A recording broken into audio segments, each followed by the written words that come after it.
자, 이제 그러면 행정의 패러다임부터 우리가 생각을 좀 해볼게요. 교재 25페이지인데요. 행정의 패러다임과 가치와 행정학에 대한 내용, 가치에 대한 내용들, 또 행정학에 대한 내용들, 이런 내용들을 보면은 이제 우리가 행정 1장에 대한 내용들도 전부 다 보게 되는 겁니다. 자, 우선 그러면 행정의 패러다임부터 좀 살펴보시죠. 행정의 패러다임은요, 일단 행정을 뭘로 이해하느냐에 대한 부분인 거야. 아까도 얘기했지만 행정 같은 경우에는 사회의 공공가치 실현이 목적이라고 얘기를 했었죠. 공공가치야. 그 공공을 대상으로 하는 거죠. 퍼블릭을 대상으로 하는 거야. 이 기조는 변하지 않아. 이 기조는 변하지 않는데 이 퍼블릭을 대상으로 어떻게 행위하느냐라고 하는 것이 이제 조금씩 바뀌기 시작해요. 그게 이제 첫 번째로 등장하는 게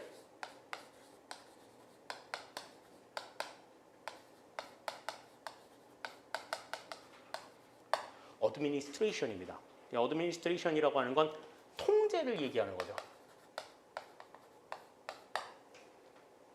그래서 이 전통 행정에서 처음으로 이야기하는 것이 이제 막스 베버가 주장을 했던 관료제예요. 관료제 그러면은 굳이 행정학을 전공하지 않은 사람이라 하더라도 이 관료제라고 하는 것은 많이 들어보셨을 거예요. 우리가 이제 흔히 학교 내에서 HR 시간에 무슨 조직도를 그린다든지 이런 것들이 전부 다 관료제에 입각한 내용이거든.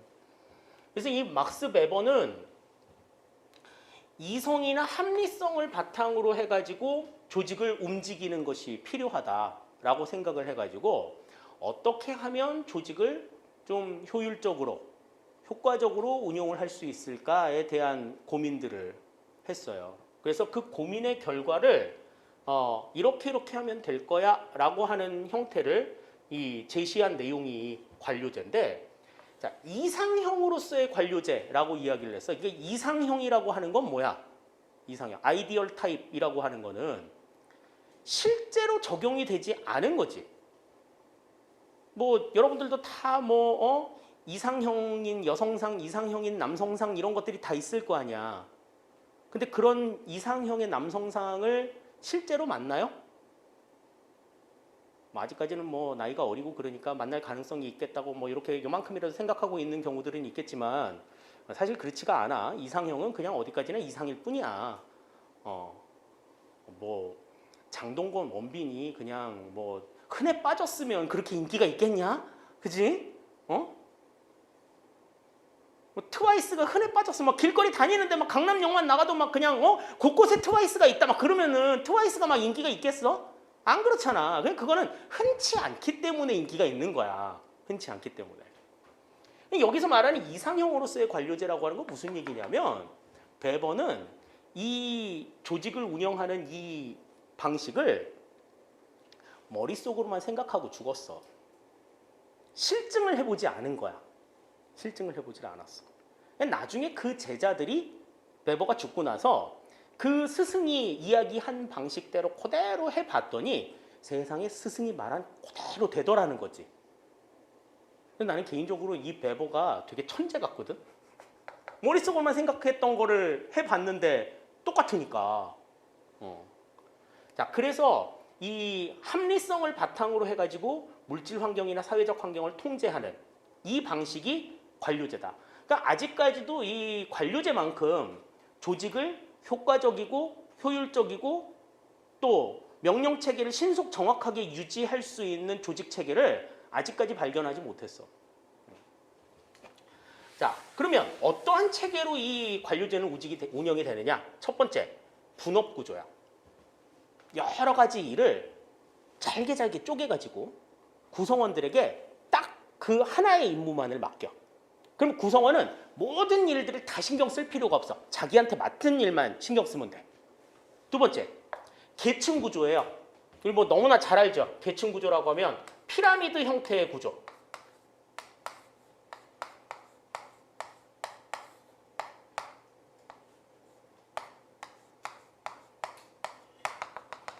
이게 이제 쭉 내려가는 이 같은 상태를 우리가 이야기하는 거지.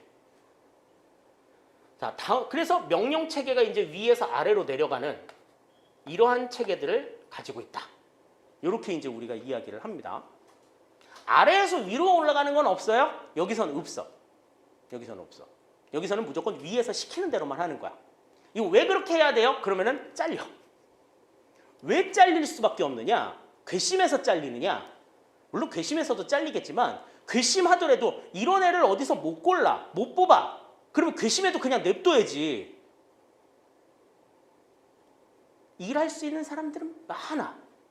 또 일을 할 수 있는 방법 자체도 되게 규격화되어 있어. 왜? 문서화되어 있다는 거. 그러니까 이 문서화되어 있다는 얘기는 객관화되어 있다는 얘기야.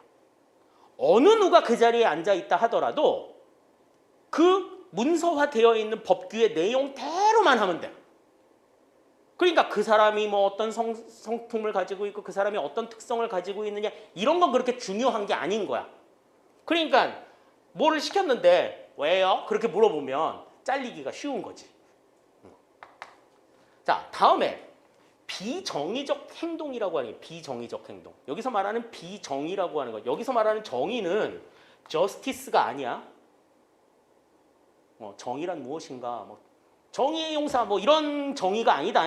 여기서 말하는 정의는 감정이야, 감정. 그러니까 감정적으로 무슨 행동을 하는 게 아닌 거지. 해서는 안 된다라는 거지. 그러니까 누구를 돕기 위해서 어떤 기준을 마련을 했는데 불쌍한 할아버지가 와가지고 도와달라고 얘기해. 얘기를 들어보니까 너무 불쌍해. 아, 진짜 불쌍해. 진짜 마음 같았으면 정말 도와드리고 싶다. 기준은 정해져 있는데 그 할아버지가 너무 불쌍하다라는 그 감정에 치우쳐가지고 그 할아버지를 도와주게 된다. 그러면은 그와 비슷한 상황에 있는 모든 사람들을 다 도와줘야 되는 상황이 생기는 거야. 그러니까 어떻게 해야 돼? 감정에는 정말 도와주더라도 정말 내 지갑을 털어서 그 할아버지를 도와줄 망정 이 기준은 기준대로 그대로 유지를 할 수 있어야 된다는 거지. 그래서 행정을 하는 사람들은 되게 기계적으로 얘기를 해야 돼. 아이스맨이 되어야 되는 거지. 딱 기준에 부합하면 부합한다. 아니면 아니다. 라고 하는 거를 분명하게 딱 자를 수 있어야 돼. 자, 다음에 이제 실적주의입니다. 그러니까 사람을 충원하고 승진을 할 때 엄격한 실적을 근거로 한다. 또 능률성을 강조한다라고 하는 게 특징이죠. 여기서 능률성이라고 하는 거는 보유한 자원을 바탕으로 해서 최대의 성과를 창출하는 거야. 그러니까 보유한 자원이 한정적이니까 그 한정적으로 보유한 자원을 바탕으로 해가지고 얼마만큼 이 자원을 아끼고 쪼개고 잘 써서 최대의 성과를 낼 거냐. 이거를 보는 게 이제 능률성이라는 거죠. 자, 그래서 관료제는 권위를 행사하는 데 가장 합리적이고 업무 수행을 하는 데 가장 우월한 방법이고 목표 달성에 가장 효과적이고 결과를 충분히 예측할 수도 있다라고 하는 점에 있어서 그러니까 조직 운용을 하는 데 있어서 이 관료제만큼 나은 방법이 아직까지도 없어. 아직까지도 없어. 근데 행정학의 가장 최고의 이슈 중에 하나는 관료제를 벗어나야 된다고 얘기하거든. 왜? 이런 문제들 때문에 그래. 일단 공식 법규 규정만을 너무 고집해. 그러다 보면 아까도 우리가 그 행정의 특징에 대해서 얘기했지만 경직성이 심해져서 이렇게 좀 급변하는 상황이 유연하게 대응하지 못하는 문제들이 나올 수가 있죠. 두 번째, 과잉 동조야. 위에서 시켰어. 그 위에서 시키는 대로 해야 되잖아. 근데 위에서 시켜서 한 일이 조직의 목적에 부합이 되느냐, 안 되느냐 이 부분에 대해서 생각하지 않아. 무조건 시키면 그냥 시키는 대로 하는 상황들이 생기는 거야. 그래서 문제가 만약에 발생됐다. 그러면은 위에서 시켰어요. 팀장님이 시켰어요. 과장님이 시켰어요. 그리고 자기는 그냥 빠지는 거지. 잘못은 지가 저질러 놓고. 물론 시켜서 한 결과이기는 하지만 자기가 한 결과에 대해서 자기가 책임을 지는 게 아니라 시킨 사람 책임으로 넘기는 그런 경우들도 생길 수가 있다라는 거죠. 또 위에서 뭔가를 시켰는데 이게 안 맞다 싶으면 이 일에서 안 맞는다라고도 얘기할 수 있어야 되는데 그냥 위에서 시켰으니까 일이 잘 되든 잘못되든 그냥 하는 거야. 그걸 우리가 이제 과잉 동조라고 이야기를 하는 거죠. 다음, 무사 안일주의. 공무원들에게 가장 공무원들이 가장 욕 많이 먹는 게 이것 때문에 그렇지.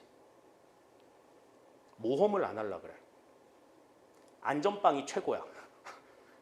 하던 일만 계속 했으면 좋겠어. 다른 일에 뭔가 신경 쓰고 뭔가를 하는 거를 원하지 않아. 변화 저항적이고 책임 회피적인. 공무원들한테 안 좋은 건 여기 다 있네. 바뀌는 거 별로 안 좋아해. 다음에 번거롭고 까다로운 규칙, 규제, 절차 이런 걸 우리가 이제 형식주의라고 얘기하는데 레드테이프라고 얘기해요. 레드테이프. 레드테이프. 빨간 띠죠. 빨간 띠. 그러니까 우리가 왜 그 문서 같은 거 보면은 결제 칸 있잖아. 결제 칸에 보면은 어때요? 도장 찍지. 이게 이제 빨간색 띠처럼 이렇게 되어 있다고 해서 우리가 레드테이프라고 얘기를 해요. 중간에 칸이 비면 사람이 없으면 어떻게 돼? 이 두 사람이 있다 하더라도 이 사람 결제 안 받으면 결제를 못 해. 가끔가다 나 그런 경우들이 있어. 그 공무원들이랑 무슨 일을 하는데 뭐와 관련해가지고 승인이 떨어져야 됩니다. 네, 알았어요. 그런데 담당자가 휴가를 갔대. 일주일 동안 승인을 못 받아. 휴가 갔다 올 때까지 승인 못 받고 그냥 가만히 있는 거야. 뭐 선처리 후결제 뭐 이런 거 없어. 심지어 또 일본 같은 데는요. 일본 같은 데는 이렇게도 한대요. 결제 칸이 이렇게 있으면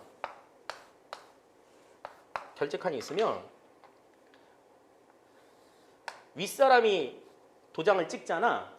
그러니까 일본은 이제 이쪽으로 가는데 우리는 오른쪽으로 가지만 이 아랫사람이 그 도장을 찍을 때는 윗사람이 도장 찍는 칸을 향해 가지고 비스듬히 찍는데 윗사람한테 인사하는 모양으로 찍는다는 거야. 그 정도로 형식주의야. 어마무시하죠, 진짜. 이거는 이제 불문율이기는 한데 이제 그런 상황들이 나오고요. 다음에 이제 다섯 번째로 할거주의입니다. 이 할거주의는 이제 능률성을 확보하기 위해서 제한된 자원을 확보하려고 하는 노력들이 있을 거야. 자원들이 제한되어 있으니까. 근데 자기 부서만 생각해. 우리 부서만 생각하고 다른 부서들이 어떻게 되든 말든 뭐 이렇게 상관하지 않는 이러한 소속기관의 이익만 추구하는 이 같은 형태를 우리가 할거주의라고 얘기를 합니다. 이런 문제들이 이제 생겨나는 거죠. 그러다 보니까 이제 이 기존의 어드미니스트레이션에 대한 반성들이 굉장히 많이 등장하기 시작을 했어. 그래서 이제 등장한 두 번째 내용이 신공공관리론입니다. New Public Management. 그러니까 여기에서는 이제 통제라고 하는 개념이 관리라고 하는 개념으로 바뀐 거야. 행정이라고 하는 건 이제 관리가 된 거지, 관리. 통제라고 하는 건 이렇게 해, 저렇게 해, 이렇게만 만들어 놨지만 관리라고 하는 거는 이제 어떤 거예요? 이렇게 해, 저렇게 해가 아니라 잘 되고 있는지 안 되고 있는지만 살피는 상황으로 바뀐 거지. 그러니까 밑에서 일하는 사람들의 어떤 운신의 폭이나 이런 것들이 훨씬 더 좀 늘어난 상황이라고 볼 수가 있죠. 그래서 공공 서비스 제공에 대해서 민간의 참여 이런 것들도 굉장히 좀 강조가 된 상황이 신공공 서비스의 신공공 관리론의 내용이라고 볼 수가 있겠습니다. 신공공 관리론의 가장 큰 특징은 이 두 번째야. 기업의 경영 논리를 정부에 도입했다라고 하는 거죠. 그래서 성과를 향상시키고 개인적인 책임을 확보하는 이론이다. 그러니까 이 성과에 대해서 굉장히 중요하게 생각하기 때문에 성과평가 이런 것들이 좀 강조된 그러한 입장으로 볼 수가 있겠습니다. 다음에 이제 시장주의와 신관리주의를 결합해서 전통적인 관료제 패러다임의 한계를 극복하기 위해서 제시된 개념이 신공공관리론이다. 이 신공공관리론의 주요 내용을 보시면 일단 정부는 빠져라 이거야. 작은 정부를 구현했어. 정부의 입장을 최소화하고 가급적이면 민간의 참여를 조금 확보하자. 이제 그러한 개념들이 이제 첫 번째로 등장을 하고요. 이 신공공관리론에서는 국민을 고객으로 봅니다.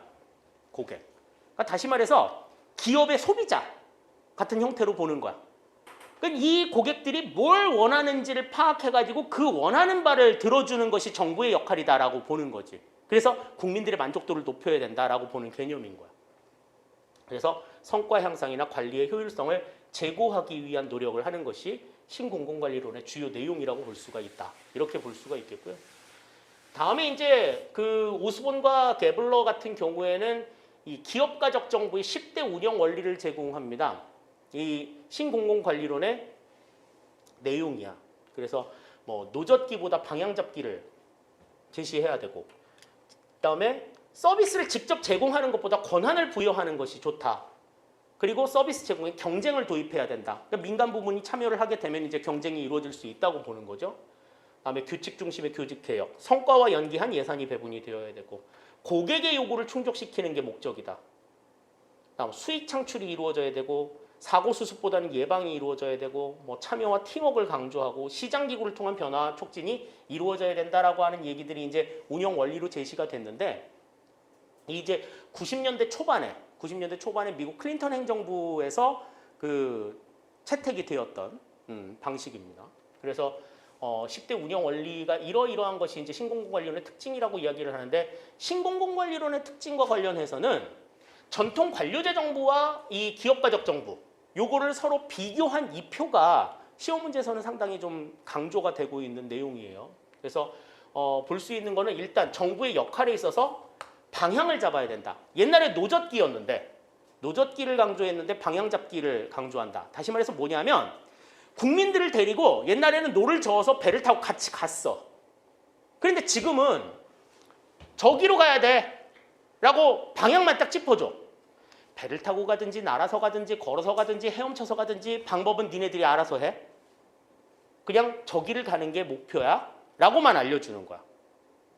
그게 이제 기업가적 정부의 가장 큰 특징이라고 할 수가 있겠고, 다음에 정부의 활동은 권한을 부여하는 역할이다.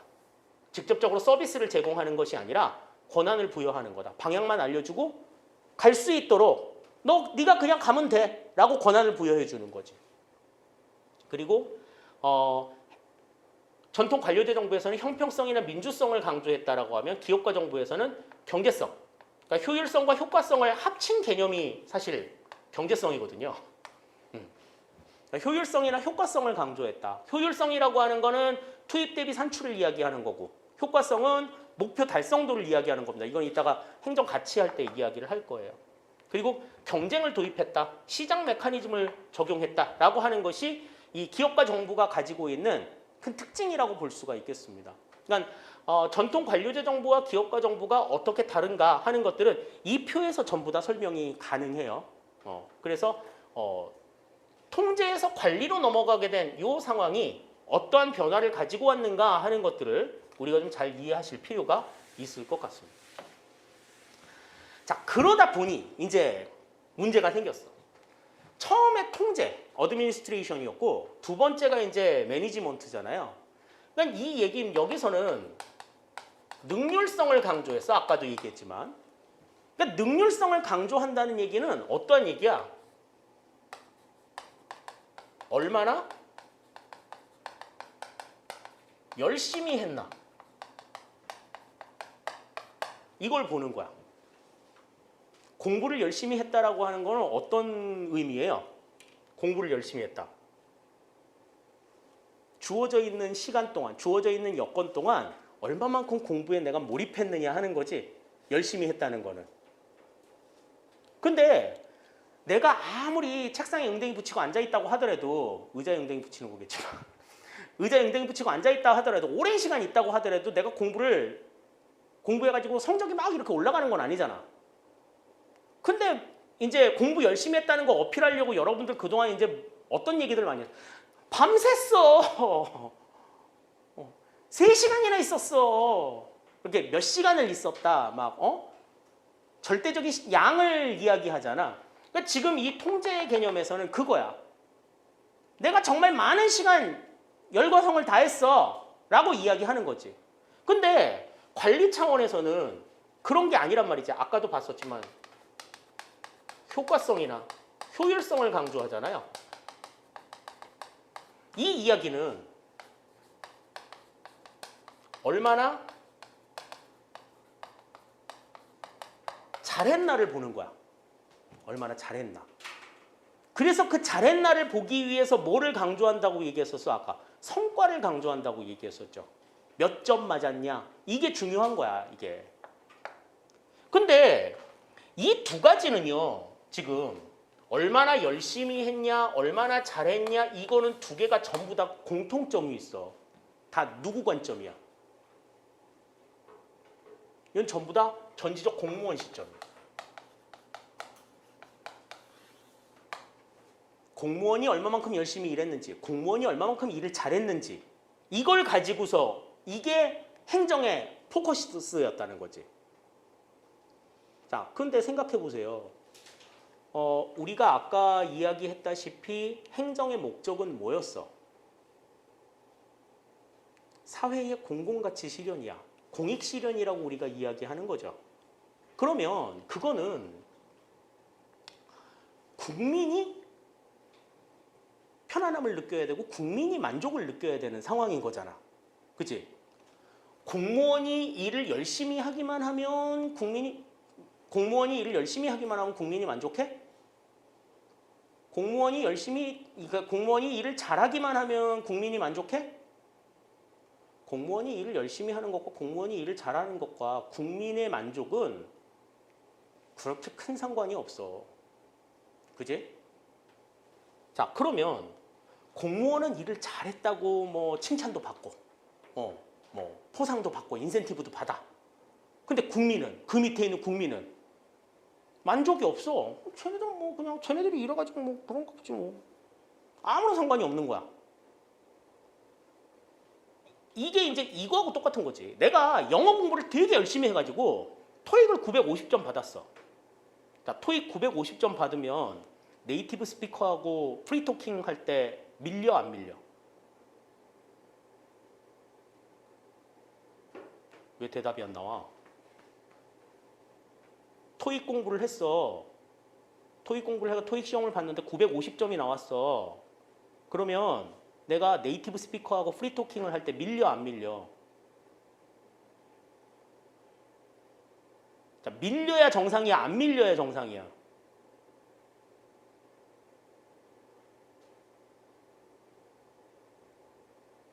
안 밀려야 정상 아니야?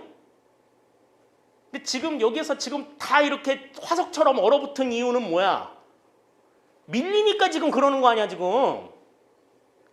토익 점수 950점을 받는 것과 영어 실력이 상관이 없다는 거야, 지금. 내가 영어 공부를 되게 잘해가지고 시험 점수가 굉장히 높아. 그런데 실력은 안 생기는 거야. 공부를 제대로 안 한 거지, 이거는. 행정도 마찬가지.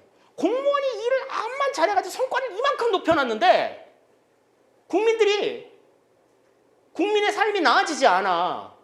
그냥 우리만 일 잘한 거야, 이거는. 관점이 공무원이 돼버리면 그런 상황이 생긴다고. 그래서 새롭게 등장한 개념이 서비스야. 이거는 이제 뭐 서비스, 봉사라고 이야기하는 거죠. 그래서 우리가 이 신공공 서비스론, 뉴 퍼블릭 서비스라고 하는 개념이 이제 등장하게 되는 거야. 이거는 이제 신공공 관리론에 대한 반작용, 저항으로 이제 등장하게 된 거지. 이 신공공 서비스론을 이제 그 이론을 정립한 학자가 미국의 로버트 댄하트와 자넷 댄하트라고 하는 부부예요. 누가 일저자냐면 와이프가 일저자야. 자넷 댄하트가 이제 일저자인데 2001년도에 그 미국에서 그 경천 동지할 만한 사건이 일어나 9.11 테러 사태가 이제 일어나죠. 나는 그 상황을 뉴스로 목도했기 때문에 지금도 아주 생생해. 야, 세상에 비행기가 사선으로 그 뉴욕에 있는 그 무역센터 빌딩을 그냥 뚫고 들어가는데 영화도 그런 영화가 없어. 실제로 일어난 거지. 그때 그 무역센터 빌딩 안에 있었던 사람들은 어땠을까? 거의 뭐 아수라장이지. 근데 그 테러 사건이 일어났을 때에 그 미국에서 그 뉴욕의 소방청장인가? 이 사람이 지휘권을 딱 가지고서 모든 사람들을 다 통제했어. 뉴욕의 주지사, 뭐 뉴욕 시장, 그 다음에 하다못해 대통령까지도 그 상황에 대해서는 그 소방청장 말을 들었던 거지. 그리고 그 사람들을 어떻게 인도해야지 이 보다 좀 많은 인명들을 구할 수 있을 것인가에 대해서 생각하게 된 계기를 만든 사건이 바로 그 9.11 테러 사건이에요. 그래서 그 데나트 부부가 그 9.11 테러 사건을 보고 거기에서 영감을, 야, 이거 공무원이 암만 잘한다고 하더라도 국민의 삶의 질이 나아지지 않을 수 있구나. 거기에 대한 의문을 가지고서 이 이론을 정립을 했어.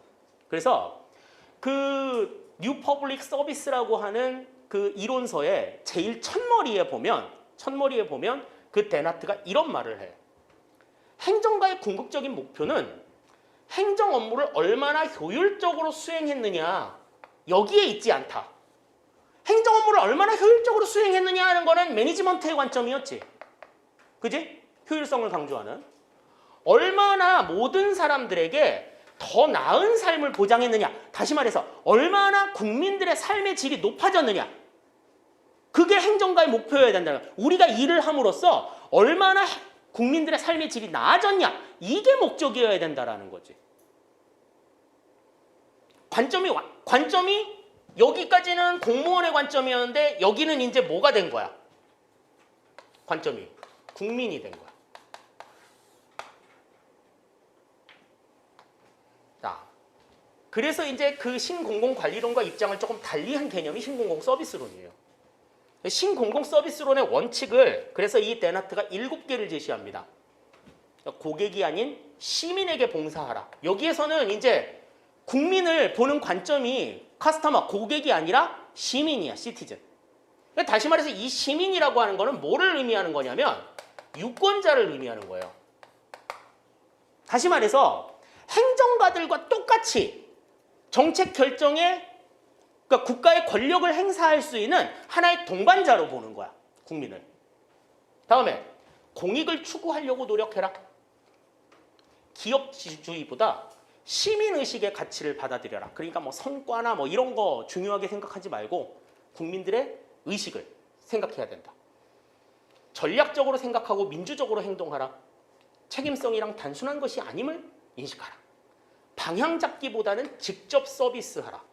아까 우리 그 전통적 관료제하고 이 신공공관리론 비교할 때 직접 서비스하는 것보다는 방향만 잡아줘라 그렇게 얘기했었잖아. 근데 지금 이거는 반대야. 방향을 잡아주기보다는 직접 서비스를 하래. 그러면 과거로 회귀하자는 얘기야 이거? 아닐 거란 말이지. 그러니까 신공공 서비스에서의 직접 서비스와 지금 이 전통 관료제에서의 직접 서비스는 좀 차원이 달라요. 어떻게 다르냐면 전통 관료제에서의 직접 서비스는 시민의 의사와 무관하게 받아, 먹어 이렇게 가져다 주는 거야. 근데 지금 여기에서의 직접 서비스는 그 시민이 원하는 바가 뭘지를 파악해가지고 이거 필요하지? 그러고 주는 거지. 그러니까 똑같은 직접 서비스라고 해도 차원이 다르다라고 하는 거야. 다음, 단순히 생산성뿐만이 아니라 사람의 가치를 받아들여라. 그러니까 휴머니즘을 강조하는 거예요. 이거는. 그러니까 막 수치에 연연하고 점수에만 연연하다 보면은 휴머니즘을 잊어버릴 수가 있잖아. 휴머니즘을 생각해야 된다라고 하는 7개의 원칙을 제시를 합니다. 그래서 이 내용들을 이제 2개로 이제 비교를 하는 거죠. 경제이론과 민주이론이고, 특히 여기에서는 공익의 개념을 좀 잘 비교하실 필요가 있어. 신공공관리론에서는 개인 이익의 총합, 개인 이익의 집합을 우리가 공익이라고 봤다면 신공공 서비스론에서는 공유 가치에 대한 소통의 결과다 이렇게 얘기해. 공유 가치라고 하는 건 뭐냐면 그 지역 내에서 쉽게 말해서 공감대가 형성되어 있는 내용들이야. 공감대가 형성되어 있는 내용들. 옳고 그른 문제를 떠나서 우리는 이런 상황에서는 이런 게 좋아라고 서로 합의가 된 내용들 있지. 그걸 공익이라고 본다는 거야. 그러니까 물리적인 어떤 이익이나 이런 거를 좀 초월한 그런 개념이라고 볼 수가 있겠죠. 다음에 공무원의 반응 대상, 국민을 NPM은 그러니까 신공공관리로는 고객이라고 봤지만 시티즌이라고 봤다. 정부의 역할도 방향 잡기라고 주장을 하지만 신공공서비스로는 직접 서비스, 그러니까 직접 제공을 하는 역할로 바뀌게 되었다라고 하는 것이 이제 신공공관리론과 신공공서비스론의 차이다. 이렇게 우리가 보실 수가 있어요. 이 표도 좀 잘 기억을 해두실 필요가 있습니다. 자, 다음에 이제 등장하는 게 거버넌스예요. 뉴 거버넌스론인데 이거는 이제 행정의 패러다임과는 조금 다른 개념인데요. 어떤 개념이냐면 과거에는 정부 정책을 정부가 독점적으로 결정하고 집행했단 말이지. 그런데 그 결정을 하는 데 있어서 신공공관리론의 입장에서는 시장의 입장이 들어갔어. 시장과 연계가 된 내용들이 들어가기 시작했다는 거야. 근데 이 뉴 거버넌스에서는 시민사회의 영역이 하나가 더 추가가 됩니다. 그래서 정부와 시장, 시민사회가 이렇게 트라이앵글을 이루어서 정부가 단독적으로 뭔가를 결정하는 것이 아니라 시장의 입장이나 시민사회의 입장을 고루 반영해가지고 뭔가를 결정하는 상태가 된다. 그래서 사회 공공가치 실현의 공공문제를 해결하기 위한 협력적 유기체라고 얘기해. 이 세 요소들의 협력적인 유기체. 그러니까 이들 간의 연결, 네트워크가 굉장히 좀 강조가 되는 차원이고요. 민간 부문이나 비영리 부문 간의 어떤 관계들을 바탕으로 해가지고 이 정부의 개념들이 결정이 되는 이 같은 상황을 우리가 거버넌스라고 이야기를 합니다. 거버넌스. 그러니까 뭐 교실에서 뭔가를 결정할 때 예전에는 선생님이 다 결정했잖아. 근데 그러다가 이제 조금 발전해가지고 누구를 부르면 반장을 불러. 반장을 불러서 반장한테 애들 뭐 상황 알아보고 결정하자. 그렇게 이야기하다가 이제는 어떻게 돼? 모든 반 구성원들에게 전부 다 의제를 제시하고 야 이런 상황에 대해서는 어떻게 했으면 좋겠니? 그러면 의견을 다 제시하고 자기들끼리 이렇게 조정해가지고 단일안을 만들어내잖아. 그러니까 그 어떤 결정을 하게 되는 주체가 굉장히 많아지는 거지. 이러한 상황을 우리가 이제 거버넌스라고 이야기를 해요. 그래서 맨 처음에 96년도에 로즈라고 하는 학자가 이 거버넌스라는 말을 처음 썼을 때 이제 거버먼트에서 거버넌스다 이제는. 예전에는 정책이나 뭐 어떤 행정을 정부에서 했었는데 이제는 그 행정을 하는 주체가 이런 협력적인 유기체, 거버넌스를 통해서 이루어지는 거다라고 이제 이야기를 했다는 거죠. 그래서 이 거버넌스에 대해서는 이 미가이 피터스라고 하는 사람이 거버넌스의 모형을 제시를 했어요. 그래서 전통적 정부 모형, 시장적 정부 모형, 참여적 정부 모형, 신축적 정부 모형, 탈내부 규제 정부 모형 이렇게 이제 5가지의 모형을 이야기하는데 이 표는 다 아셔도 좋아. 다 아셔도 좋지만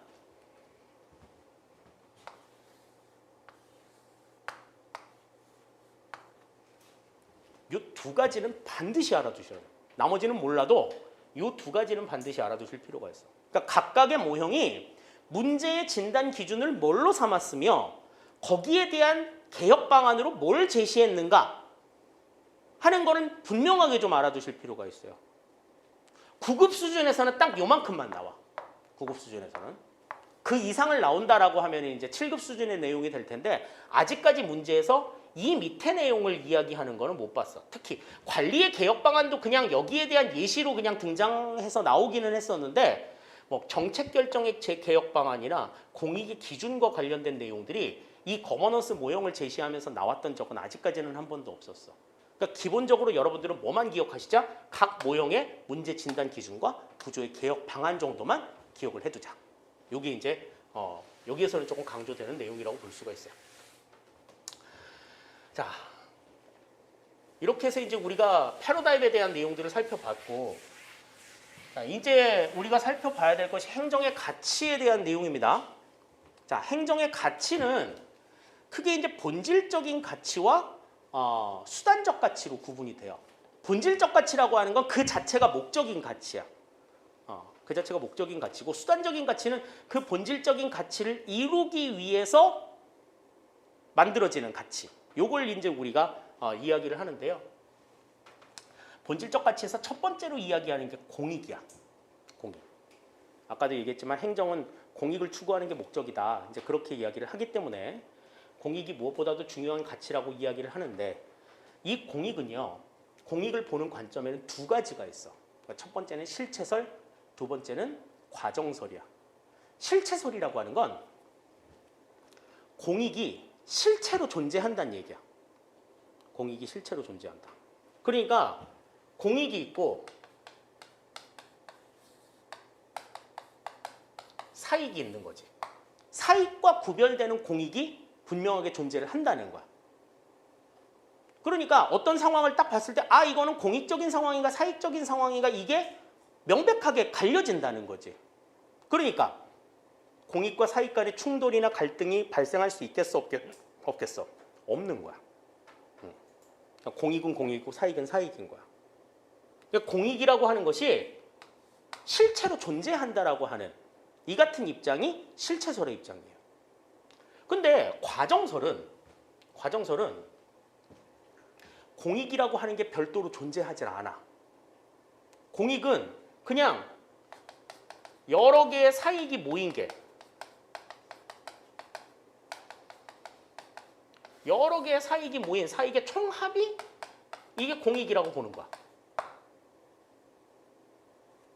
그리고 또 아까 우리가 그 신공공 서비스론에서도 얘기했지만 공유 가치에 대한 소통의 결과라고 얘기했잖아.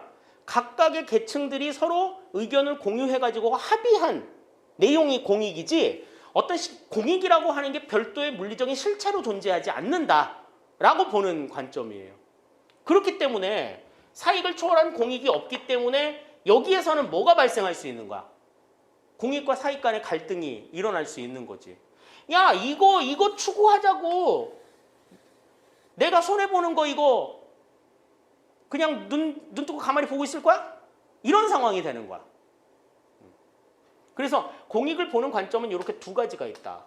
그래서 공익과 사익 간의 갈등이나 충돌이 발생하는 것은 실체설의 입장이다, 과정설의 입장이다, 과정설의 입장이다. 요걸 이제 알아두셔야 되고요. 두 번째 이제 정의입니다. 이 정의는 저스티스야. 정의 이름으로 너를 용서하지 않겠어. 이 정의야. 자, 이 정의는 뭐 많은 학자들이 정의를 했죠. 여기서 말하는 정의는 데피니션이고, 참 정의라는 의미가 많이 쓰여. 자, 동등한 사람이 똑같이 배당을 받는 것이다 라고 아리스토텔레스는 규정을 했어. 근데 우리가 정의에 대해서 이야기를 할 때는 롤스의 정의론을 상당히 많이 인용을 합니다. 그래서 롤스의 정의론이 시험 문제도 상당히 많이 나와요. 근데 이 롤스의 정의론은 기본적으로 두 가지의 원리를 제시를 하는데, 첫 번째는 기본적 자유의 평등이야. 모든 사람들이 최대한 자유와 평등을 누릴 수 있어야 한다. 이게 기본적인 원리야. 그런데 사람은 다 차이가 있잖아. 사람은 다 차이가 있잖아. 그러니까 최대한으로 다 누릴 수가 없어. 사람마다 역량의 차이가 있기 때문에. 그럴 때에는 어떻게 해야 된다? 이 원리로 차등 조정의 원리가 필요하다는 거지. 그래서 우선 첫 번째, 가장 불우한 사람들의 편익을 최대화해야 된다. 그러니까 야, 너네들 자유를 마음대로 누려라고 했을 때 편익을 가장 적게 얻은 사람에게 우선적으로 선택권을 주어서 편익을 최대한으로 누릴 수 있도록 배려해야 된다라고 하는 거. 이게 정의라는 거지. 두 번째로 기회 균등의 원리야. 자, 사람들이 각자의 배경이 다르고 능력이 다르고 이렇기 때문에 시장 안에서 경쟁을 하거나 활동을 하면서 나타나는 개인차나 이런 거는 어쩔 수가 없어. 그치? 그런데 그게 스타트 라인이 동일한 상태에서 여기 땅 해가지고 누구는 이만큼 가고 누구는 이만큼 가는 차이라고 한다면 이거는 아무런 문제가 안 되는데, 어떤 애는 여기에서 출발해. 그럼 여기에서 출발한 사람이 암만 노력해도 이 사람을 따라잡을 수 있는 가능성이 높을까? 그렇지 않단 말이야. 절대적으로 유리한 상황이지. 그러니까 사회적인 불평등을 이야기할 때에는 어떻게 해야 된다? 모든 지위에 대한 기회 균등이 공정하게 이루어진 조건 아래, 다시 말해서 스타트 라인이 전부 다 동일한 상태에서 이루어져야 된다라는 거야. 그러니까 스타트 라인이 동일한 상태에서, 시작점이 동일한 상태에서 나타나는 사회적인 불평등이나 경제적 불평등은 어쩔 수 없다는 거야. 이건 정당하다라는 거야. 대신에 그러한 상황에서 가장 적게 혜택을 받는 사람들에게 도움이 필요하다라고 하면 우선적으로 도와줘야 된다라는 거지. 우선적으로. 근데 이 경쟁 상황이라고 하는 거는 내가 약자가 될 수도 있고 내가 강자가 될 수도 있고 상황에 따라서 이게 바뀔 수가 있잖아요. 그러니까 그러한 상황들에 따라서 이렇게 혜택을 좀 불우한 사람들에게 혜택을 좀 먼저 준다라고 하는 거는 내가 만약에 불우한 상황이 됐을 때 혜택을 먼저 받을 수 있는 하나의 정당성을 제시해 주기도 한다라는 거지. 그런 점에서 이 정의는 조금 생각을 할 필요가 있다. 그래서 롤스의 정의로는 두 가지의 원리가 있어. 1원리와 2원리가 있는데 1원리와 2원리가 각각 어떠한 의미를 가지고 있는가 하는 것들, 요거를 좀 잘 알아두실 필요가 있습니다. 자, 다음에 이제 형평성이야. 형평성은 동등한 것을 동등한 자에게, 동등하지 않은 것은 동등하지 않은 자에게 처방하는 것이다. 그래서 공정성이나 사회적 정의 이런 거하고 이제 같은 의미라고 이야기를 하는데요. 자, 같은 조건을 가지고 있다라고 하면 똑같이 대우하는 게 맞지. 이게 형평성이야. 이게 형평성. 내가 18살 먹어서 이제 고등학교 3학년이 되면 수능을 볼 자격을 주지. 근데 13살 먹은 애가 검정고시 패스를 해가지고 고등학교 졸업 자격을 얻었어. 수능 볼 수 있어, 없어? 수능 볼 수 있어요. 13살이지만 고등학교 졸업 자격을 얻었기 때문에 넌 나이 어리니까 형아들 시험 볼 때는 오면 안 돼요? 이렇게 얘기할 수 없단 말이야. 47살 먹은 초등학교 졸업 학력의 어르신이 수능을 보러 왔어. 보게 하면 돼, 안 돼? 안 돼. 학력이 조금 모자르세요. 고등학교 졸업 자격을 가지고 오세요. 이렇게 얘기해야 되는 거지. 동등한 상황이라면 동등하게 대우하고, 그렇지 않으면 그렇지 않게 대우하는, 이게 이제 형평성이고요. 다음에 이제 자유입니다. 아까 이제 그 진보주의와 보수주의에 대해서 설명하면서 자유를 이제 이야기했었는데, 이 자유는 적극적 자유와 소극적 자유로 구분이 돼. 적극적 자유라고 하는 거는 할 수 있는, 하고 싶은 걸 할 수 있는 자유야. 하고 싶은 걸 할 수 있는 자유를 우리가 적극적 자유라고 얘기를 하고, 소극적 자유라고 하는 건 원하지 않는 걸 안 할 자유를 우리가 소극적 자유라고 얘기해. 그래서 소극적 자유는 간섭이나 제약 같은 것들을 안 받는 이러한 자유를 우리가 소극적 자유라고 이야기를 하고, 적극적 자유라고 하는 거는 할 수 없는, 그러니까 역량이 부족하든지 뭐 좀 모자라서 하지 못하는 것들을 도움을 받아서 할 수 있게끔 해주는 그런 자유를 우리가 적극적 자유라고 이야기를 한다. 그러니까 자유의 개념도 두 가지가 있다라고 하는 걸 우리가 생각을 하셔야 돼요. 자, 다음에 이제 평등입니다. 평등은 뭐 똑같은 원칙에 따르거나 같은 처지에 있는 사람을 똑같이 대접하는 것, 이거 이제 뭐 형평성하고 거의 비슷한 개념이라고 우리가 생각할 수 있는데, 여기에서 이제 우리가 말하는 평등은 기회의 균등을 의미하기도 해요. 기회의 균등. 똑같은 여건이 된 사람들한테 똑같은 기회를 부여하는 것, 이게 이제 평등인 거야. 왜 특히 이제 여성들 같은 경우에는 자기가 여자라는 이유 때문에 여러 가지로 이제 좀 그 혜택을 못 받는 그런 경우들이 많이 있잖아요. 이런 것들이 조금 문제가 될 수 있죠. 그래서 절대 평등과 상대 평등이 있는데, 절대 평등이라고 하는 거는 능력에 상관없이, 능력이나 뭐 여건에 상관없이 인간이라고 하면 누구나 동등하게 제시해줘야 된다. 이게 이제 절대평등인 거고, 상대평등은 여건에 따라서 부족하면 채워주고 부족하지 않으면 그냥 그대로 있게 내버려두는 이러한 거죠. 그러니까 우리가 이제 정책 가운데서도 복지정책이라는 게 있잖아. 복지정책. 복지정책이라고 하는 건 이제 어떤 거야? 사회적으로 소수자나 약자들의 생활을 채워가지고 평균 수준으로 맞춰주는 거지. 그러니까 이거는 복지정책 같은 경우에는 절대평등이야, 상대평등이야? 이건 상대평등이에요. 이거는 복지정책은 상대평등에 속해. 근데 복지정책하고 조금 유사한 것 중에 인권정책이 있어. 인권정책은 인간의 권리를 행사할 수 있게끔 해주는 거잖아. 이거는 모든 인간을 동등한 개체로 대우하는 거야. 대우하는 거. 그게 말처럼 쉽지가 않아. 이거는 절대평등이에요. 이거는 인간이 어떤 사람인가도 알아야 돼.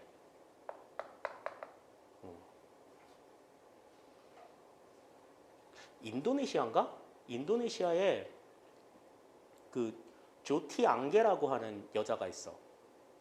나중에 여러분들 그 시간 되면 유튜브에서 한번 보세요. 이 조티 앙게라고 하는 여성은 93년생이야. 93년생. 그러니까 지금 우리나라 나이로 28살 정도 된 거지. 28살 정도 됐는데 이 조티 앙게는요. 키가 56cm, 몸무게가 2.5kg밖에 안 되는 굉장히 작은 여성이야. 굉장히 작은 여성인데 말하는 거나 생각하는 것 전부 다 똑같아. 그냥 사람이 크기만 작을 뿐이야. 사람이 크기만 작을 뿐이야. 이 사람을 우리하고 똑같이 대우하기가 쉽겠어? 이 사람이 이제 그 BBC하고 인터뷰하는 내용을 유튜브에서 한번 본 적이 있는데 그 얘기를 하더라고.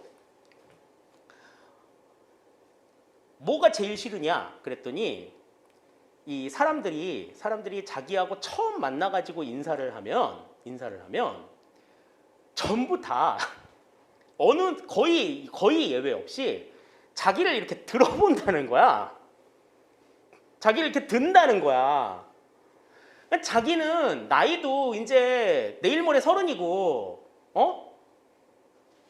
아이처럼 대우받기가 싫은데 사람들은 자꾸 그러니까 어머 그러면서 이렇게 애처럼 이렇게 안고 이런다는 거지. 그러니까 허락받지 않고 내 몸에 손을 안 댔으면 좋겠는데 자꾸 그렇게 대한다는 거지. 그 얘기를 딱 보자마자 나도 아차 했어. 왜냐면 나도 저 사람을 만나면 제일 먼저 들었을 것 같거든. 근데 생각해봐. 28 먹은 아가씨를 반갑습니다. 처음 만나. 어머 예뻐 막 이렇게 들어 올리지는 않잖아. 그러니까 그런 사람이라 하더라도 우리와 똑같이 대우하는 그런 인식이 필요하다라는 거지. 그게 절대평등인 거야. 장애인들도 마찬가지야. 그 장애인들 보면 왜 그 정치인들이 어디 무슨 뭐 봉사한다고 그 기자들 데리고 와가지고 쇼할 때 보면은 그 사회복지시설 같은 데 가가지고 장애인들 왜 그 목욕 봉사한다고 목욕시키고 막 이러잖아. 여러분들은 목욕할 때 카메라 한 100개 가지고 와가지고 촬영하면서 목욕해? 식구들이랑 있더라도 목욕 커튼으로 가리고서 혼자서 목욕하잖아. 지적 장애인들은 자기 의사를 자기가 이렇게 원만하게 표현하기 어려운 사람들이잖아요. 그런 사람들 데려놓고 그 사람들 빨개 벗겨놓고 지 봉사한다고 카메라 가지고 와가지고 목욕시키는 거야. 만행도 이런 만행이 없는 거지. 그러고서는 봉사를 했대. 그런 놈들이 봉사했다고 찍어줘 또. 어마무시한 인권무시야. 그리고 이런 것도 있어. 내가 그 지적 장애인들한테 한번 물어봤어. 가장 여러분들은 뭐 도와주는 봉사자들도 많고 그리고 사회복지사들도 되게 많은데 그러면은 뭐 생활하는데 그렇게 불편함이나 이런 거는 없지 않아요? 그랬더니 왜 없냐 이때. 그래서 어떤 면이 불편해요? 그랬더니 내가 생각했던 것과 조금 다른 이야기를 했어. 어떤 일을 한다고 도와주면 뭘 도와줘야 될지를 물어봤으면 좋겠대. 예를 들어서 이런 거야. 목욕을 하고 싶어. 근데 내가 몸을 가누지 못해가지고 목욕을 못하는데 솔직히 말 나는 이 사람이 등만 밀어줬으면 좋겠어. 그러면 나머지는 내가 씻고 싶은 거야.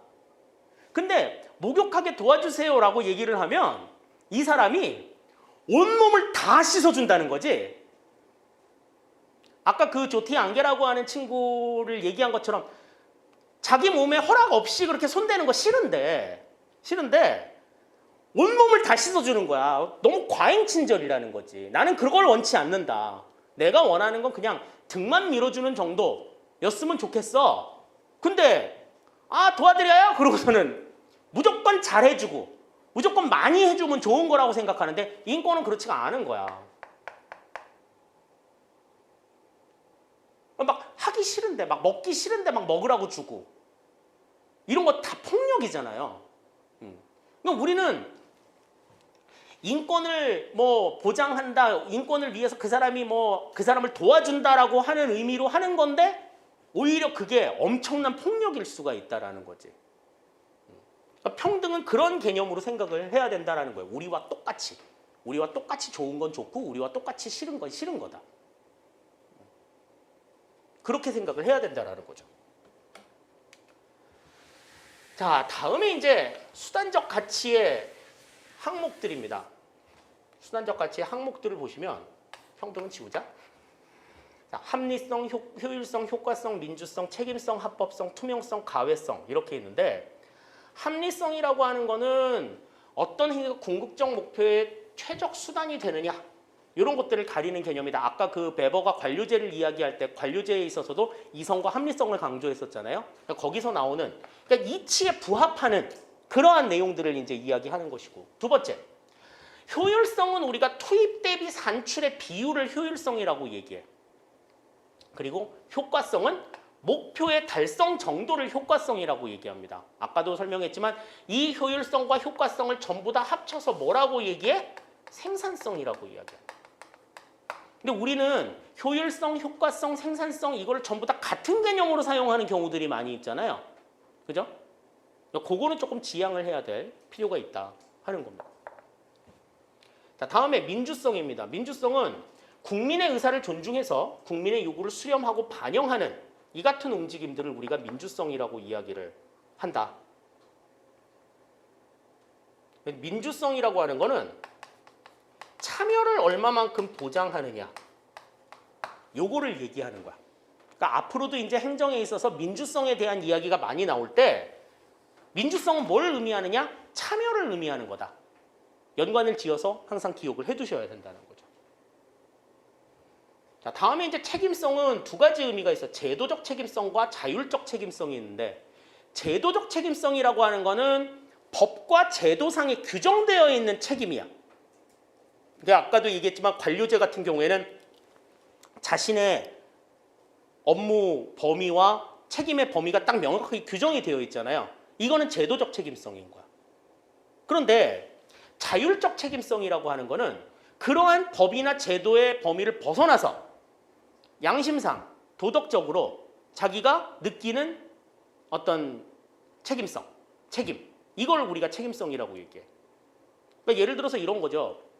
2014년도에 세월호 사건이 났을 때 세월호 사건에 가장 직접적인 영향이 있는 행정부처 장관은 누구였어? 해양수산부 장관이야. 법적 제도적으로는 해양수산부 장관에게 책임이 있어. 어떻게 사건을 처리해야 되고 해야 되느냐. 물론 궁극적인 책임은 대통령에게 있겠지만 그러면 나는 행정안전부 장관이야. 그럼 책임 못 느껴? 책임 느끼면 안 돼?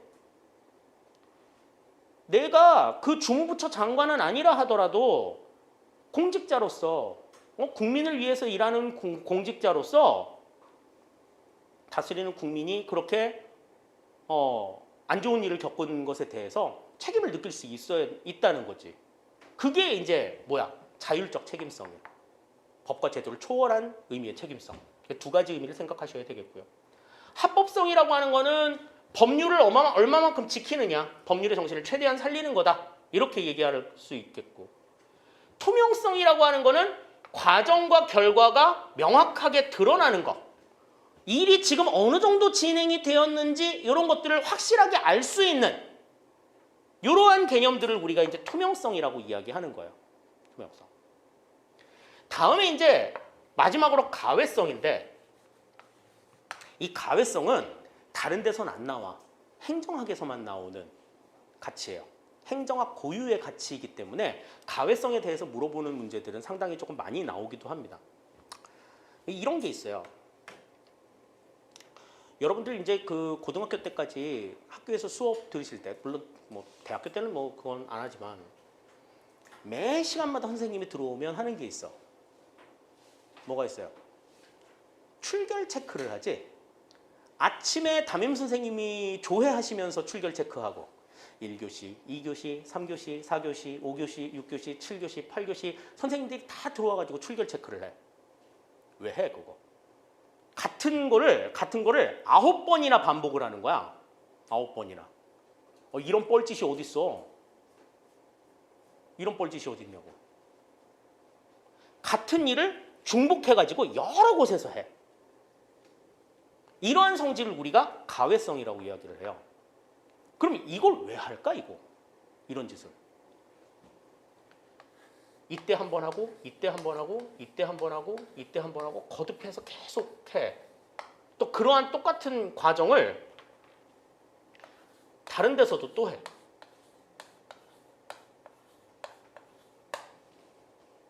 예를 들어서 이 지점에서 문제가 발생했어.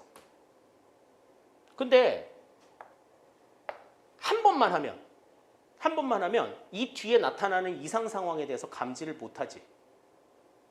또 처음 하고 끝에서만 했다. 그러면 여기에서는 문제가 없었는데 여기서는 문제가 발생을 한 거잖아. 언제 어떻게 문제가 발생을 했는지를 알 수가 없어. 그래서 거듭거듭하면서 여기서까지는 문제가 없었는데 여기서부터 문제가 생겼다. 그러면 이 중에서 문제가 생겼구나. 문제가 생긴 범위를 확실하게 줄일 수가 있겠죠.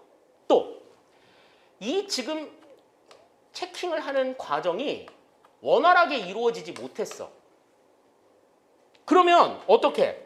다른 곳에서 진행이 된 내용의 결과를 바탕으로 해가지고 계속해서 관리들을 이끌어 나갈 수가 있지. 왜 우리 그 데이터 같은 거, 자료 같은 거 정리하고 나면 USB에 저장도 하지만 따로 별도로 데이터 백업하는 것처럼 업무를 하는 데 있어서 이렇게 백업이 필요한 거야. 그렇게 되면 불확실한 상황에서 오류 가능성을 최소한으로 줄일 수 있어.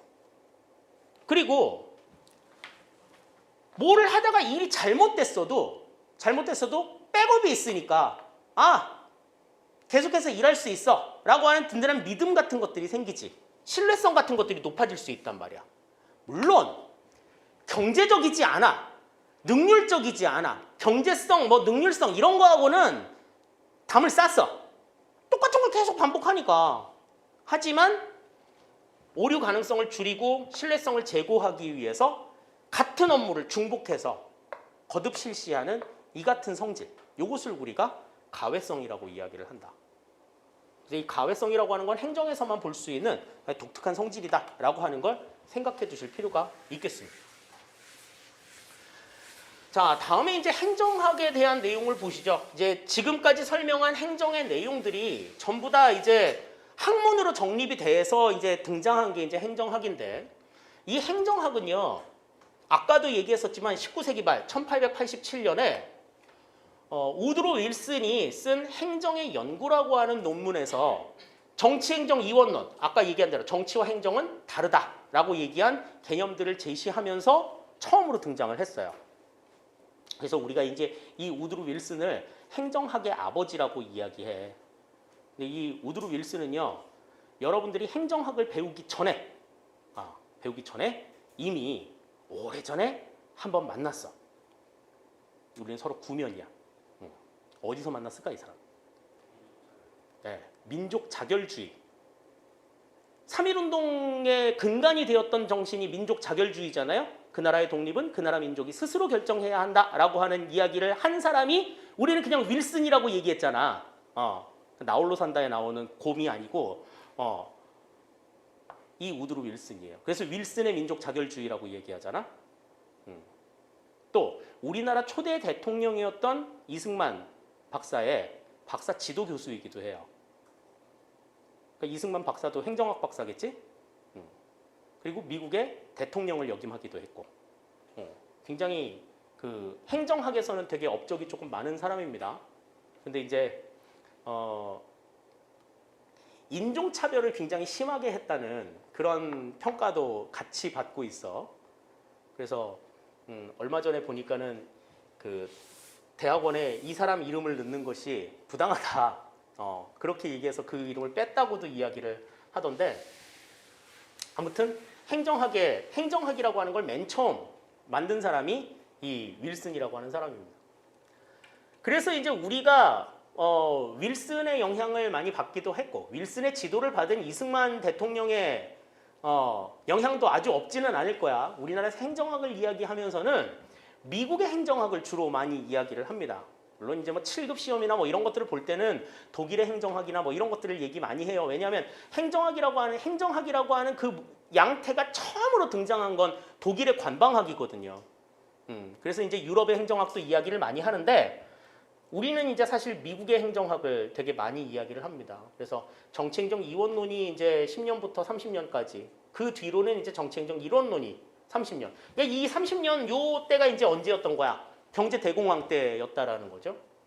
그리고 나서 50년대가 되면서 행태론, 생태론, 비교행정, 발전행정과 같은 여러 가지 분야들로 나타나기 시작해. 그러니까 인접 학문들과 이제 연계된 행정학의 발전들이 나타나기 시작을 하고요. 다음에 행정의 비약적인 성장이 60년대에 이루어지면서 체제 분석이나 신행정학이 등장을 했다. 여기서 말하는 신행정학이라고 하는 거는 이제 나중에 이제 나올 거예요. 적실성과 실천을 강조하면서 행정에도 가치가 있다라고 하는 걸 강조했던 가장 대표적인 학문입니다. 그래서 이번에 그 군무원 시험에서도 이 내용이 나왔어. 행정학에서 가치를 처음으로 강조한 게 언제부터냐? 신행정론이 대두된 때부터다. 이제 그러한 이야기가 나왔고. 다음에 이제 정부 실패가 나타나죠. 70년대 석유 파동이 일어나면서부터 다시 이제 정치행정 이론론의 입장들이 나타나기 시작합니다. 그래서 감축관리론이나 공공선택론이 이때 이제 등장하기 시작을 했고요. 80년대 신공공관리론이 대두가 되면서 작은 정부를 강조했고, 90년대에 이제 이 신공공관리론을 바탕으로 해서 공직자의 어떤 이미지를 다시 한번 재정립할 필요가 있다 해서 등장한 게 행정의 재정립론이고, 다음에 정부 재창조론이 등장하죠. 이게 이제 기업가적인 정부를 지향하자. 아까 그 오스본과 그 게블러가 주장했던 기업가적 정부의 10대 원리가 이 정부 재창조론을 통해서 등장을 하게 됩니다. 그리고 이제 신공공관리론의 보완, 그러니까 신공공 서비스론이라든지 포스트 모던 행정이라든지 이런 것들이 이제 등장하게 된 것이 이 2000년 이후의 상황이라고 볼 수가 있어요. 그래서 미국의 행정학의 변천사 같은 경우에는 역사적으로 좀 기억해 두실 필요들이 있다라고 하는 걸 말씀을 드릴 수가 있겠고요. 자, 다음에 이제 행정학의 접근 방법입니다. 접근 방법은 우리가 이게 6가지 정도로 좀 구분을 할 수가 있어요. 전통적인 접근 방법이라고 하는 거는 인간은 일단 경제적인 존재라고 봤어. 그러니까 경제적인 존재라고 하는 얘기는 다시 말해서 무슨 얘기냐면 경제적인 유인에 민감하다는 거야. 그러니까 그 왜 드라마에 보면은 이렇게 부잣집 사모님들이 그 왜 자기 아들과 사귀는 가난한 여자애를 떨어뜨리려고 이렇게 돈 봉투 내밀면서 이거 먹고 떨어져 뭐 이런 거 얘기하잖아. 근데 이제 여자애들은 이제 자존심도 있고 그러니까 그 돈 안 받고 이제 물리치면 액수가 부족해서 그래? 뭐 이러면서 막 이게 막 따지잖아요. 그리고 뭐 그런 사람들이 이렇게 뭐 좀 이렇게 그 압박하기 위해서 주변에 이렇게 뭐 그 집 주변에 땅도 사가지고 뭐 이렇게 뭐 일도 못하게 막고, 근데 땅 주인이 탕을 안 팝니다. 뭐 이렇게 얘기하면은 2배 준다고 해, 뭐 3배 준다고 해, 뭐 이렇게 얘기하잖아. 다 뭐 때문에 그래? 사람은 경제적인 존재라서 경제적인 요인에 민감하다는 거야. 돈만 많이 주면 더 움직이게 돼 있다라는 거지. 그래서 이제 강조하게 되는 것이 기계적인 능률이에요. 기계적인 능률. 근데 왜 우리 그렇잖아. 돈 많이 주면 뭐든지 다 할 거야? 억만금을 줘도 싫은 일들 있잖아. 아까 우리 비가치제 중에 성매매 같은 경우에는, 응? 내가 예전에 그 어떤 문제 연구하면서 그 업종에 종사하는 사람하고 인터뷰를 한번 해봐서 알아. 하루에 얼마를 버냐 그랬더니 많이 벌면 40만 원 번대. 하루에. 평균 버는 돈이 15만 원에서 20만 원 정도 된대요. 하루에. 그러면 그게 안 쉬고서 계속 풀스트레이트로 일하잖아. 그러면 한 달에 버는 돈이 500에서 한 600만 원 정도 되는 거야. 연봉 6천에서 7천 정도가 되는 거지. 연봉 6천, 7천 받기가 어디 쉬운가? 직장 일하면서? 자, 그러면 연봉 6천, 7천 보장이 돼 있으니 성매매 해라. 얘기하면 하겠습니다. 그리고 손 드는 사람이 몇이나 적었어? 아무도 없다고. 왜 그래 그거는? 사람은 경제적인 유인에 따라서만 움직이는 존재가 아니기 때문에 그렇다라는 거야. 그거를 증명해낸 것이 엘튼 메이어의 호손 연구예요. 원래 이 호손 연구는 이 전통적인 접근 방법을 증명하기 위해서 실시가 된 연구였어. 그랬는데 이거 연구하다가 인간은 경제적인 욕구보다 심리적인 만족, 주관적인 감정 이런 것에 더 자극을 받는구나. 돈을 좀 적게 받더라도 내가 만족스러운 그런 결과를 얻을 수 있는 일에 더 유인을 느끼는, 그래서 기계적인 능률보다 사회적인 능률을 더 강조하게 되는 이러한 모습을 가지고 있구나. 그래서 얼마만큼의 돈을 받느냐의 상황보다 같이 일하는 사람들과의 관계 이런 것들이 더 중요하다라고 이 사람이 연구 결과에 나왔어. 그래서 강조가 된 개념이 인간관계론적 접근 방법이에요. 인간관계가 굉장히 중요한 거야. 자, 다음에 이제 행태론적 접근 방법입니다. 이 행태론적 접근 방법은 허버트 사이먼이 강조한 내용이에요. 허버트 사이먼이 강조한 내용인데 이거는 인간의 행동 양식에 초점을 맞췄어. 인간은 가치와 사실 두 가지의 내용들을 가지고 있지. 가치 같은 경우에는 눈에 보이지 않는 내용들이지만 사실은 딱 눈에 보이잖아. 그래서 이 사이먼은 가치를 연구 대상에서 제외하고 사실만 연구 대상으로 삼아서 연구를 진행해. 그래서 왜냐하면 이게 측정이 가능하기 때문에 어느 정도 했는지 얼만큼 했는지 측정이 가능하기 때문에 그래서 이 행태론적 접근 방법 같은 경우에는 행정의 과학화에 공헌했다. 과학적으로 연구했다라는 거지. 계량하고 측정하고 이래서. 그래서 행태론적 접근 방법은 행정의 과학화에 공헌했다라고 하는 의의를 갖습니다. 다음에 생태론적 접근 방법은 행정체제와 환경 간의 관계를 얘기하는 거야. 그 전에 앞에 나와 있는 내용들은 전부 다 이 행정체제에만 관심이 있었는데 생태론적 접근 방법은 그 행정체제와 주변 환경 간의 관계, 내외부의 환경과의 관계에 초점을 맞춘 그러한 접근 방법이다 라고 하는 걸 생각을 하셔야 되고요. 다음에 이제 현상학적 접근 방법이야. 이 현상학적 접근 방법이라고 하는 건 현상이 담고 있는 가치나 의미, 행동에 관심이 있다는 얘기야. 아까 행태론적 접근 방법은 그 행동 양식에만 관심이 있는 내용이었지. 근데 이거는 그 행동 양식이 담고 있는 가치나 의미, 행동에 관심이 있는 거야.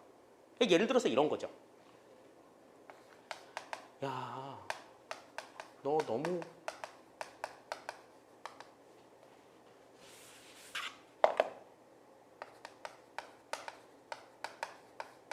잘한다.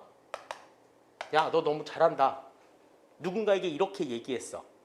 내가 그런 얘기를 들었어. 이거는 칭찬이야, 욕이야? 잘한다는 얘기를 들었어. 칭찬이야, 욕이야? 고민이 되지. 저 인간이 지금 저렇게 얘기하는 건 이게 아닐 가능성이 높은데 저거. 아까부터 얘기 들어보니까 이게 자꾸 아닐 가능성이 높은데. 자, 눈에 딱 보여지는 이 상황을 놓고 봤을 땐 이거는 칭찬이야. 그지? 근데 우리가 잘한다는 얘기를 꼭 잘할 때만 해? 아니잖아. 잘한다. 아유. 이러면 이게 잘하는 거요? 절대 잘하는 게 아닌 거지.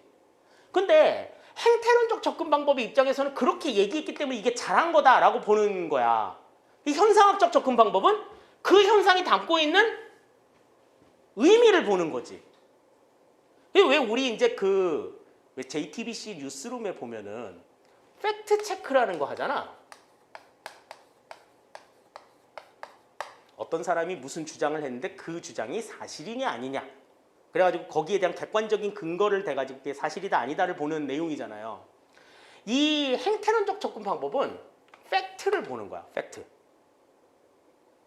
근데 현상학적 접근 방법은 그 가치나 의미를 보려고 하는 거기 때문에 팩트를 보는 게 아니라 이 팩트가 나오게 된 과정, 맥락을 보는 거지. 컨텍스트를 보는 거. 맥락을 강조하는 거야.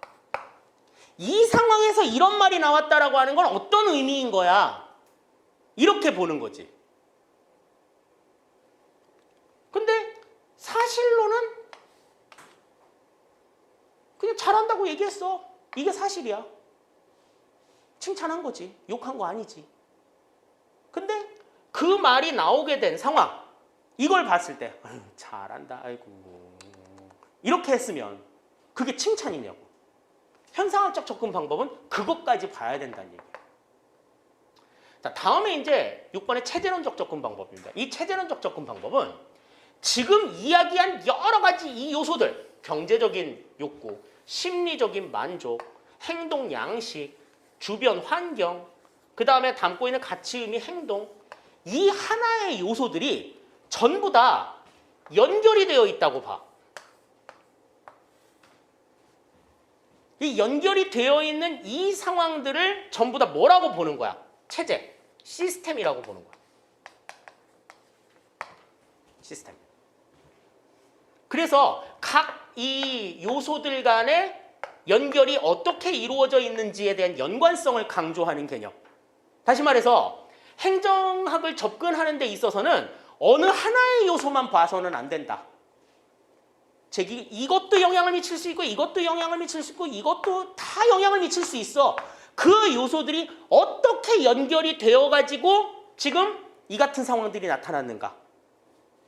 행정이 벌어진 한 현상의 요소들을 부문 간의 시스템의 한 분야로 인식을 하고 그들 간의 연관성이 어떻게 이루어지느냐 하는 것들을 이걸 살피는 개념이 바로 체제론적 접근 방법이다. 그러니까 행정학의 접근 방법은 우리가 이렇게 6가지 정도로 이해를 할 수가 있을 것 같아요. 자, 이렇게 해서 이제 우리가 길지만 그래도 행정 이론에 대한 내용들을 전부 다 마무리를 짓겠습니다. 정신이 없으시죠?